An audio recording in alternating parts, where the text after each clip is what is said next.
Assalamualaikum, apa kabar anak-anakku semua? Semoga kalian selalu dalam keadaan sehat walafiat. Nah, mari kita mulai belajar hari ini dengan penuh semangat. Pada pertemuan pertama, kita akan membahas tentang letak Indonesia dan pengaruhnya. Letak Indonesia sendiri itu dibagi menjadi 3. Yang pertama ada letak astronomis, yang kedua ada letak geografis, dan yang ketiga ada letak geologis.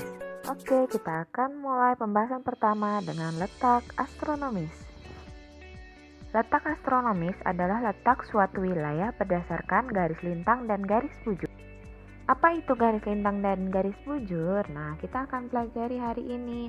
Garis lintang adalah garis yang membagi bumi menjadi dua belahan, yaitu belahan bumi barat dan belahan bumi timur. Sedangkan garis lintang adalah garis yang membagi bumi menjadi dua belahan, yaitu belahan bumi utara dan belahan bumi selatan. Berdasarkan letak lintang dan letak bujurnya, maka dapat disimpulkan bahwa letak astronomis Indonesia berada di antara 6 derajat lintang utara sampai 11 derajat lintang selatan dan 95 derajat bujur timur sampai 141 derajat bujur timur. Letak astronomis ini mengakibatkan Indonesia mengalami iklim tropis yang sangat membawa keuntungan bagi negara Indonesia, antara lain memiliki curah hujan yang tinggi dan penyinaran matahari sepanjang tahun, sehingga lahan-lahan pertanian di Indonesia menjadi sangat subur. Selanjutnya, posisi bujur wilayah Indonesia itu terbagi menjadi 3 daerah waktu, yaitu waktu Indonesia Barat, waktu Indonesia Tengah, dan waktu Indonesia Timur.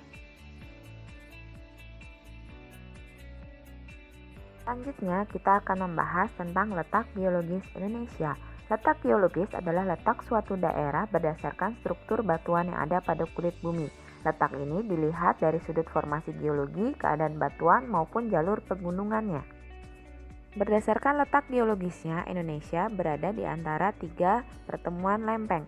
Yang pertama ada lempeng Eurasia, yang kedua ada lempeng Indo-Australia, dan yang ketiga adalah lempeng Pasifik.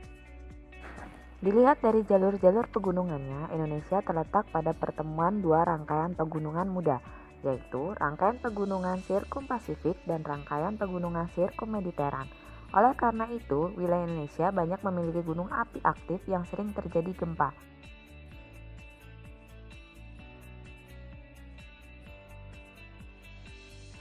Selain itu, terdapat bukit-bukit tersier yang kaya akan barang tambang seperti minyak bumi, batu bara, dan boksit. Selanjutnya, kita akan membahas tentang letak geografis Indonesia. Letak geografis adalah letak suatu tempat dilihat dari kenyataannya di muka bumi.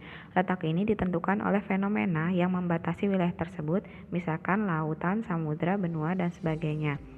Sehingga dapat disimpulkan bahwa letak geografis Indonesia itu berada di antara 2 benua dan 2 samudra, benua Asia dan Australia, serta samudra Pasifik dan samudra Hindia. Hal ini menyebabkan wilayah Indonesia memiliki 2 musim, yaitu kemarau dan penghujan.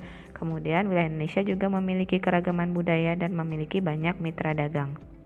Materi sudah selesai, yuk kerjaan LK yang ada di Classroom jangan lupa foto kemudian kirimkan langsung ya.